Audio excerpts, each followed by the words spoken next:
If Meghalaya is to achieve its projected growth trajectory and Vision 2032 goals,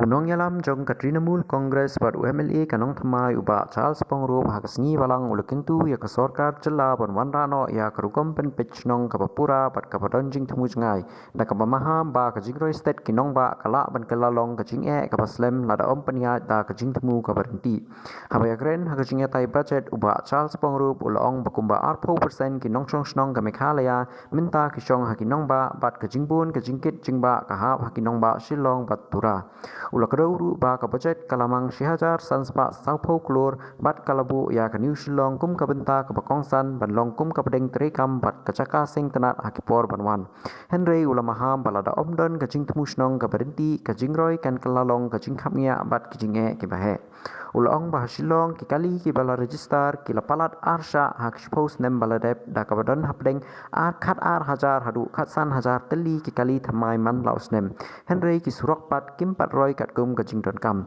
kani kalawan ra ya ka jing theng kali ka jing kedu man kapor ka jing khia ha ka jing peniat jabo ka jing ma her khando pat ka jing julor kinala ha kapor baslapjur Uba Charles Pyngrope ula banjur badon kam ka urban regional plan ka papura kentup ya ka suning ka patenge ka jing pensai halor ka flood area ratio ka transport planning ka baya sok lang bat ka master plan ban peniat ya ka umaslap lada omdon kum kini ula ong ba ka jing lut pisa menta kan wanra jing snong ha kipor banwan ha kaliang ka jing yo yeng ula ong ba omdei tang bantai ya ki yeng Henry de ban kentup ru ya ka jing yo kamai ka jing sok surok ki school caka sumar rukom peniat jabo bat ki caka jerngam ban penne ya kamari lada om don kajing temu ka berhenti ngintai tang ki caka snong briu om ki snong ki baim ulaong ula krawru paparok ki constituency ha Shillong ki mar jing terdo bad ula kentu ban penklan kajing ada telong kajing ada wetland rooftop rainwater harvesting bat karukom penya soalang ya kanala bat ka sewage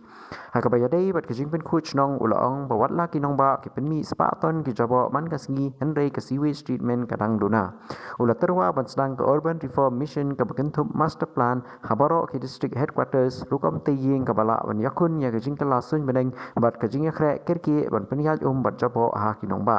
uba Charles Pyngrope ula ongru ba kajing roi kam penroi kam dei ban penjulor ya kajing imha kipat ba bat kajing penhe iksurak bat kajing tai kadai banyat rengkat bat kajing temusnong ka berhenti bat ka bajangai kajing yoi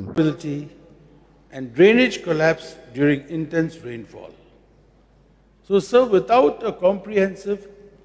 metropolitan planning framework, growth may convert into congestion. What we need now, sir, is a statutory urban regional plan, strict zoning enforcement, flow area ratio clarity, integrated transport planning and stormwater master plan. Otherwise, capital expenditure may create long-term difficulties and liabilities. On the housing aspect, sir, the push for housing, affordable housing is commendable.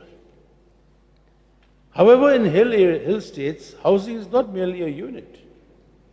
It is a drainage integration, it is water access, is livelihood connectivity and community space.